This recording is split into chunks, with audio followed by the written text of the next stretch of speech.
काव्यखंड का तीसरा पार्ट, नाम क्या है? आत्मकथ्य। उसका कवि राइटर कौन है? जयशंकर प्रसाद। कवि क्योंकि पोयम है तो कवि बोल रहे हैं, इनका राइटर कौन है? जयशंकर प्रसाद। इसमें इंपॉर्टेंट है ना आत्मकथ्य में कि लेसन जो है, ये पाठ जो है आखिर लिखा क्यों गया है, इसके पीछे का क्या मतलब ये रहा, उद्देश्य है ना। तो बेसिकली क्या हुआ था ना, प्रेमचंद के संपादक में एक पत्रिका आती थी। क्या आती थी?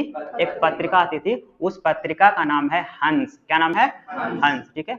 उस हंस में, उस पत्रिका में है ना, उन लोगों को लगा ना कि कुछ एक विशेष क्या किया जाए, उसमें लिखा जाए। ठीक है ना। तो विशेष रूप में ये था कि हर एक कवि का, लेखक का, उनका क्या आत्मकथा लिखा जाए, आत्मकथा लिखा जाए। ठीक है।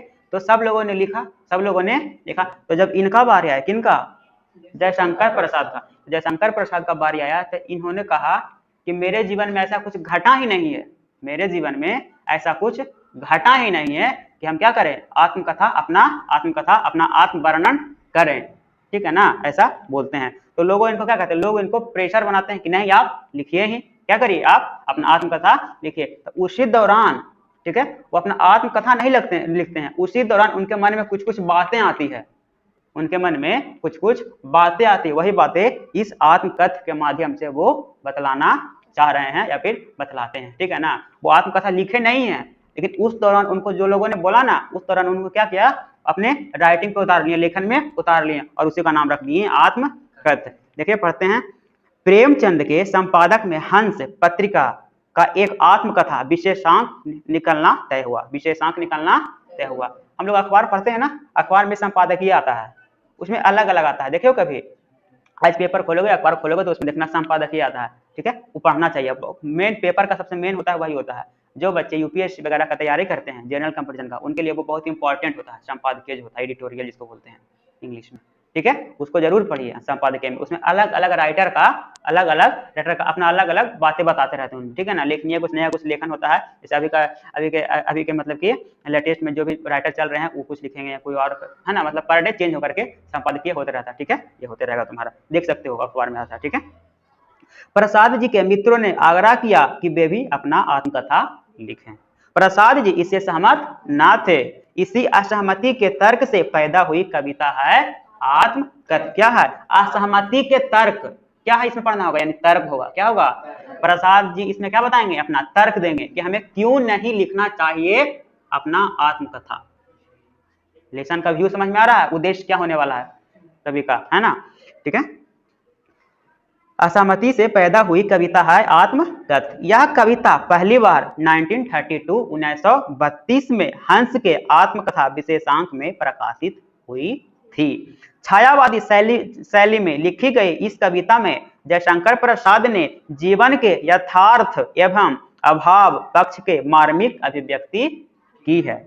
छायावादी सूक्ष्मता के अनुरूप ही अपने मनोभावों को अभिव्यक्त करने के लिए जयशंकर प्रसाद ने ललित, सुंदर व नवीन शब्दों और बिंबों का प्रयोग किया है। इन्हीं शब्दों एवं बिंबों के सहारे उन्होंने बताया है कि उनके जीवन की कथा है। ठीक है, उनके जीवन की कथा है। इसमें ऐसा कुछ भी नहीं है जिसे महान और रोचक मानकर लोग वाह वाह करेंगे। यानी इसमें ऐसा कुछ भी नहीं है, वो अपना बिल्कुल विशेष नहीं बता रहे हैं कि हम महान व्यक्ति हैं, ऐसा कुछ बताने वाले नहीं है। क्या करेंगे, बिल्कुल तथ्य देंगे कि तुम गलत हो, हम सही हैं, हम गलत है, तुम सही हो, ऐसा तर्क देंगे। ठीक है, हम क्यों नहीं बताना चाह रहे थे अपना, ठीक है ना, हम अपना निजी जीवन के बारे में तुम्हें क्यों बताएं, ऐसा कुछ इसमें आने वाला है। कुल मिलाकर इस कविता में एक तरफ कवि द्वारा यथार्थ की स्वीकृति है, तो दूसरी तरफ एक महान कवि की विनम्रता भी है।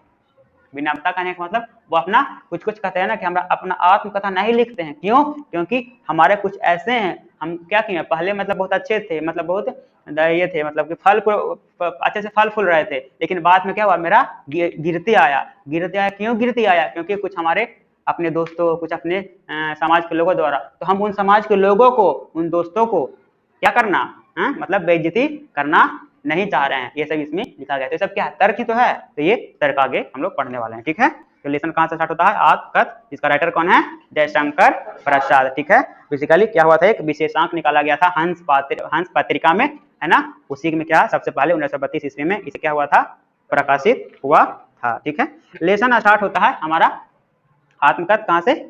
मधुप गुनगुनाकर कह जाता है, मधुप गुनगुनाकर कह जाता, कौन कहानी यह अपनी मुरझाकर गिर रही पत्तियां देखो कितनी आज घनी। मधुप मीन्स मन रूपी भौरा, मधु मीन्स मन रूपी भौरा। ठीक है, तो वो है ना कि मतलब कवि अपने बारे में बताना चाह रहे हैं ना, कि अपने अपने मन के बारे में बोल रहे हैं कि क्या मधुप गुनगुना कर कहा जाता है, कौन कहानी यह अपनी, मतलब कर रहे हैं ना ये अपना, हे मन रूपी भौरा, हे मन रूपी भौरा, हम ऐसा कौन कहानी कहें, हमारे पास तो ऐसा कोई कहानी है ही नहीं। गुनगुना कर कहा जाता है, कौन कहानी यह अपनी, हम अपना ऐसा कौन सा कहानी बताएं, मुझे ही खुद भी समझ में नहीं आ रहा है। मुरझा कर गिर रही देखो कितनी आज, कह रहे हैं कि पहले तो हमारा जीवन ठीक था, लेकिन आज जब हमारा जीवन गिरती में है, बिल्कुल क्या जैसे पेड़ से पत्ते गिरते हैं उस तरीके से, तो हम ऐसा तुम्हें कौन कहानी बताएं, ये इस दो लाइन में बताना चाह रहा है। इसमें देखिए क्या होता है, हम पढ़ते हैं, सुनना। कवि जयशंकर प्रसाद भौरे के माध्यम से अपनी कथा का उल्लेख करते हुए कहते हैं कि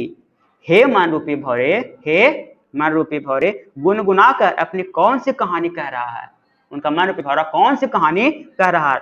कहने का तात्पर्य है कि जिस तरह से एक भौरा फूलों के आसपास गुंजर करते हुए मंडराता फिरता है, ठीक उसी प्रकार आज कवि का मन रूपी भौरा भी अतीत की यादों के आसपास गुनगुनाकर गुंजन करते हुए ना जाने अपनी कौन सी कहानी कहना चाह रहा है।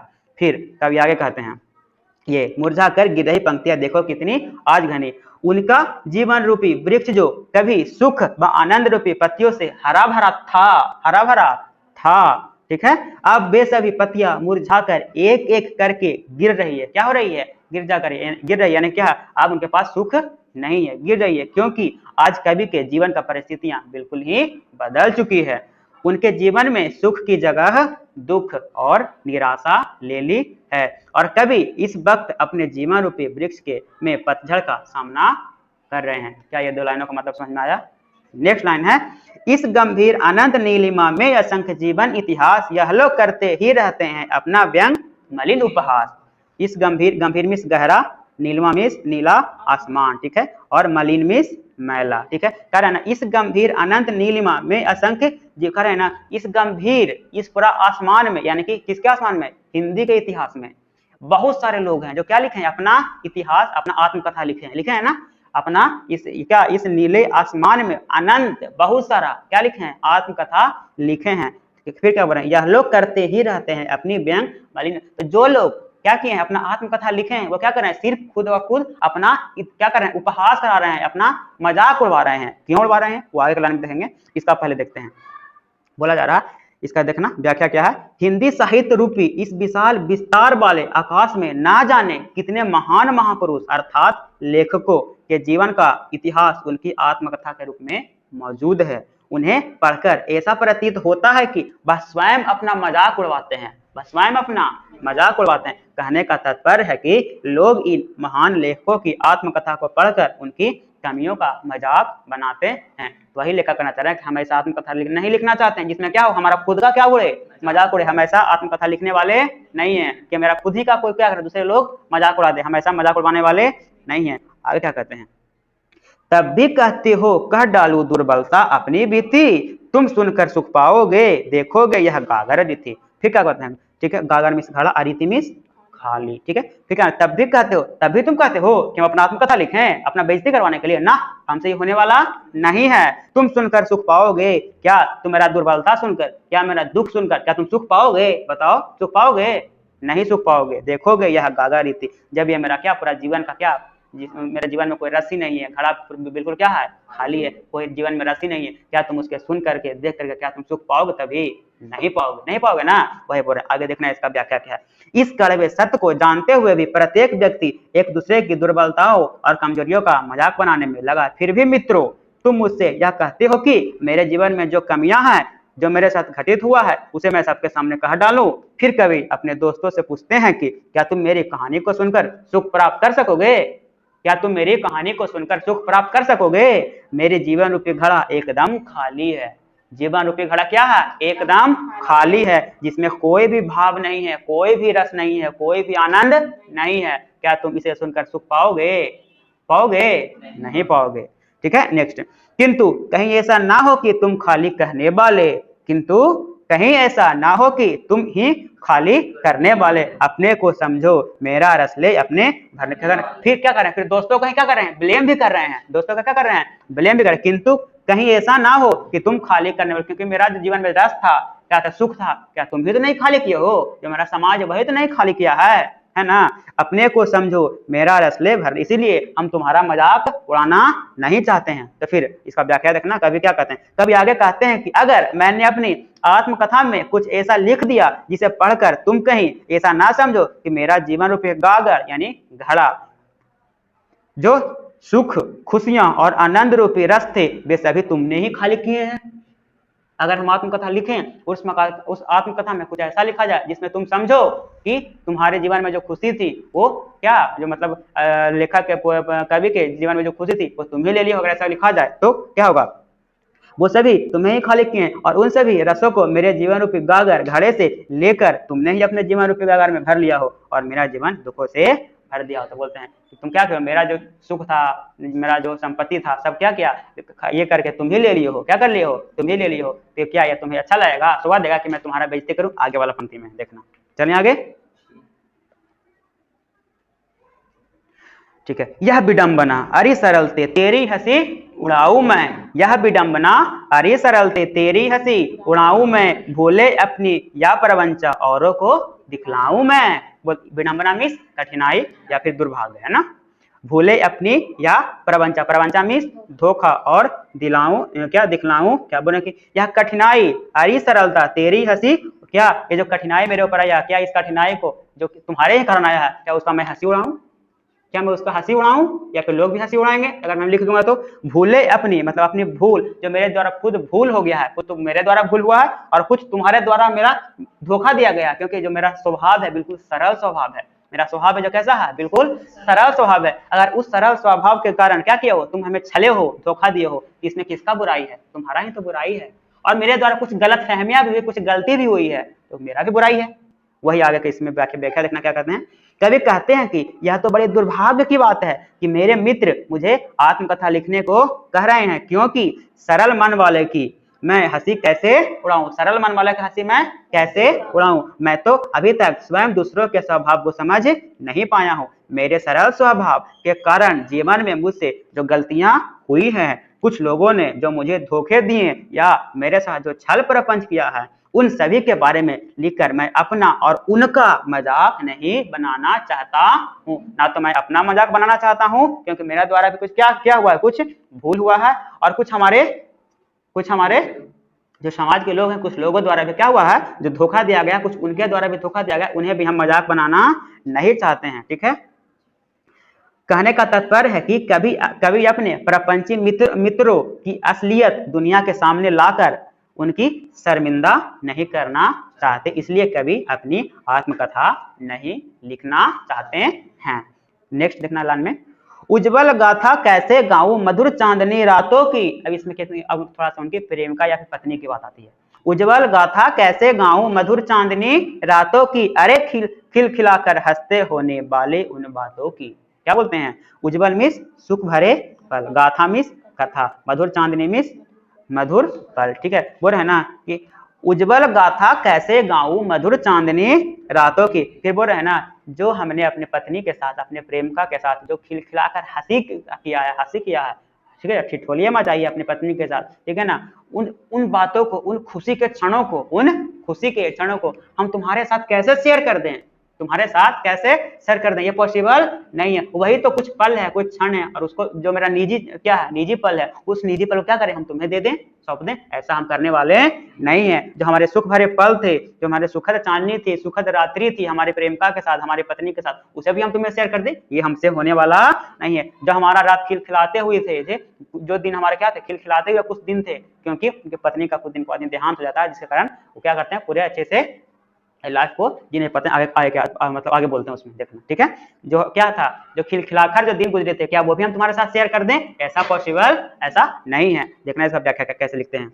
कवि अपनी पत्नी के साथ बिताए गए मधुर पलों का जिक्र करते हुए कहते हैं कि चांदनी रातों में मैंने अपनी प्रेयसी यानी पत्नी के साथ एकांत में खिलखिलाकर हंसते हुए उससे प्यार भरी मीठी बातें करते हुए जो समय बिताया था, वही मधुर स्मृतियां, मधुर यादें कि तो अब मेरे जीवन जीने का एकमात्र सहारा है। उन निजी क्षणों का वर्णन मैं कैसे कर सकता हूँ। उन आनंद भरे पलों को, बातों को मैं दूसरों के साथ बांटना नहीं चाहता। वही तो एक छोटा सा जीवन जीने का जरिया है जिसे मैं याद करके अभी भी क्या कर लेता हूँ, हंस जाता हूँ, हंस लेता हूँ। और वही तुम करो मैं तुम्हारे साथ शेयर कर दूं, ये मैं करने वाला नहीं हूँ। आगे का पंक्ति में देखना, मिला कहाँ वह सुख जिसका मैं स्वप्न देखकर जाग गया, आलिंगन में आते आते मुस्किया कर जो भाग गया। ठीक है, आलिंगन मिस बाहों में, मुस्किया मिस मुस्कुरा कर। फिर भी इसमें कवि बोलना चाहते हैं कि जो हमने खुद स्वप्न देखा वो तो पूरा हुआ नहीं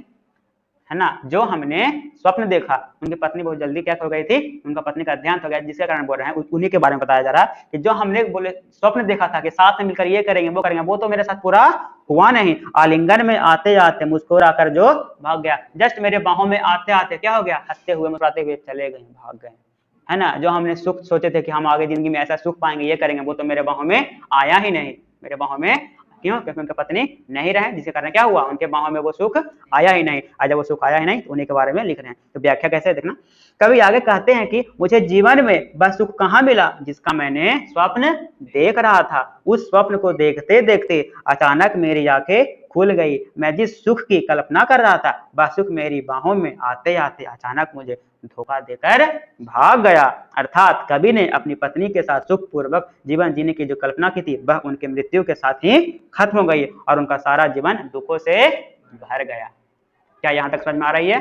अच्छे से व्याख्या लिखा जाएगा बिल्कुल अच्छे तरीके से।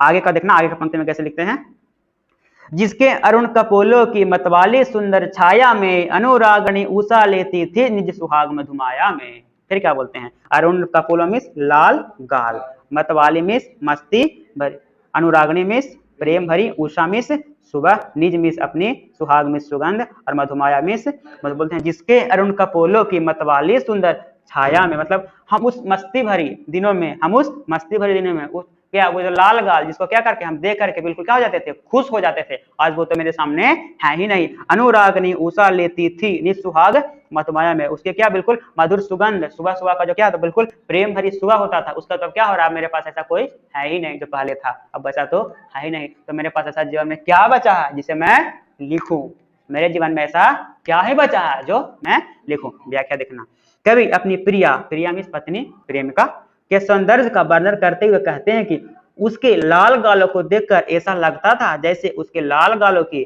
मदहोश कर देने वाली सुंदर छाया में प्रेम बिखेरती हुई प्रेम भरी सुबह सुहागिन की तरह उदित हो रही हो। अर्थात ऐसा लगता था कि जैसे सुबह भी अपनी लालिमा उसी से लिया करती थी, सुबह लालिमा भी क्या करती थी, उसी से लिया करती थी।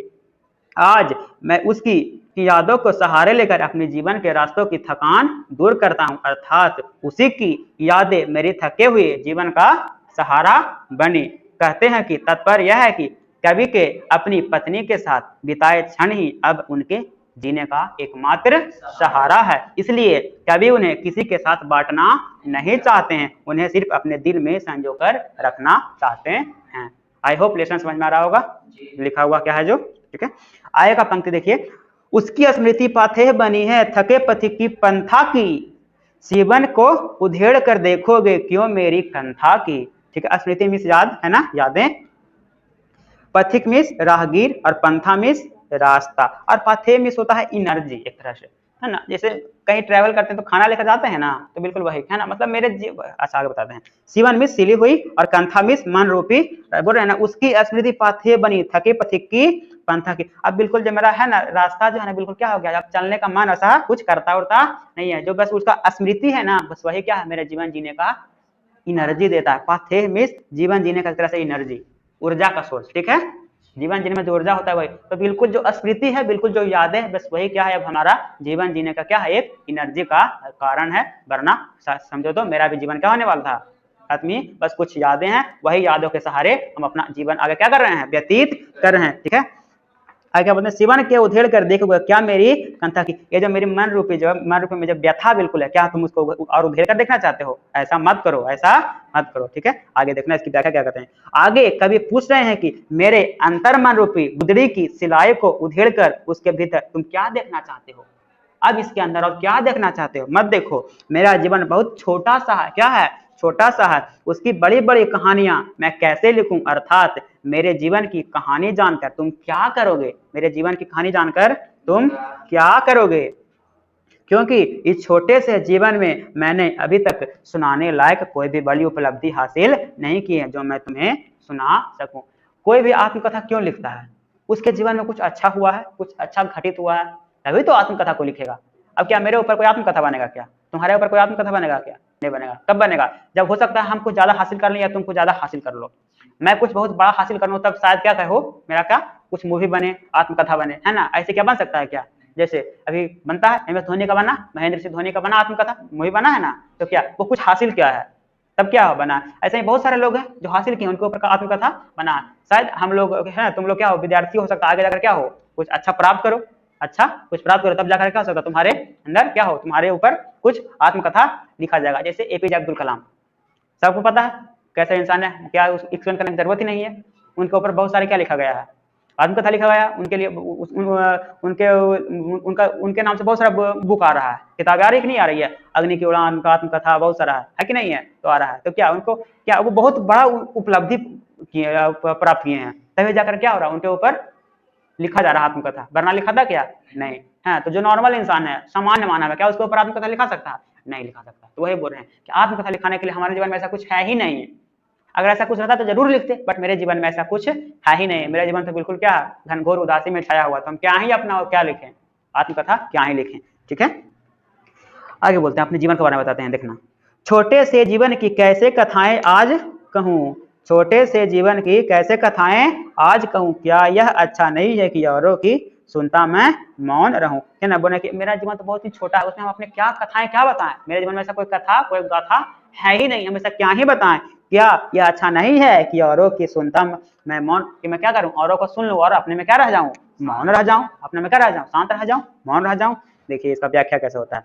कभी आगे कहते हैं कि यह ज्यादा बढ़िया रहेगा कि मैं चुप रहकर बड़ी शांति के साथ अन्य लोगों की कहानियां या आत्मकथाओं को सुनूं। तुम मेरी आत्मकथा सुनकर क्या प्रेरणा प्राप्त करते हो, क्योंकि मेरे जीवन कुछ है ही नहीं, सुनकर क्या प्रेरणा प्राप्त कर सकोगे। कहने का तात्पर्य है कि कवि के अनुसार उनकी आत्मकथा में ऐसा कुछ भी खास नहीं है, या उन्होंने अभी तक ऐसी कोई उपलब्धि हासिल भी नहीं की है जिसे पढ़कर किसी को खुशी मिलेगी, या जिसे पढ़ने में किसी की कोई रुचि भी हो। समझ में आया? ठीक है।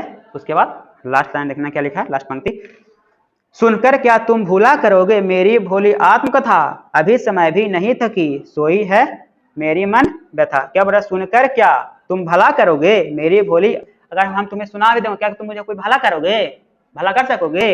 अभी समय भी नहीं थकी सोई है मेरी मौन व्यथा, अब जो मेरा पीड़ा है, जो मेरा थका हुआ है, अब मुझे सुनाने का मन भी किसी को नहीं करता है। इसका व्याख्या कवि कैसे करते हैं, कवि यहाँ पर तर्क देते हुए कहते हैं कि वैसे भी अभी सही समय नहीं है अपने दुख भरे क्षणों को याद करने का, क्योंकि उनका दुख इस समय शांत है, वह अभी थक कर सोया है। कभी अपने दुखद क्षणों को भूलना चाहते हैं और इस समय वो अपने दुखद अतीत को कुछ समय के लिए भूले हैं, इसलिए वो वापस अपने दुखद अतीत के कुरेद कर फिर से दुखी नहीं होना चाहते हैं, फिर से कुरेद कर दुखी होना नहीं चाहते हैं। हम जैसा हैं मुझे वैसा ही हाल में छोड़ दो, रहने दो, हम सुखी हैं, हम वो बाल पलों को क्या कर जी चुके हैं, भूल चुके हैं, जो दुख भरा पल था क्या कर चुके हैं, भूल चुके हैं। अब हम बिल्कुल साधारण सा जीवन जी रहे हैं, कृपया करके हमें जीने दीजिए, हमें कोई भी आत्मकथा वगैरह लिखने की आवश्यकता नहीं है, जिसे लिखना है वो लिखें, मुझे ऐसा कोई भी लिखने की जरूरत नहीं है।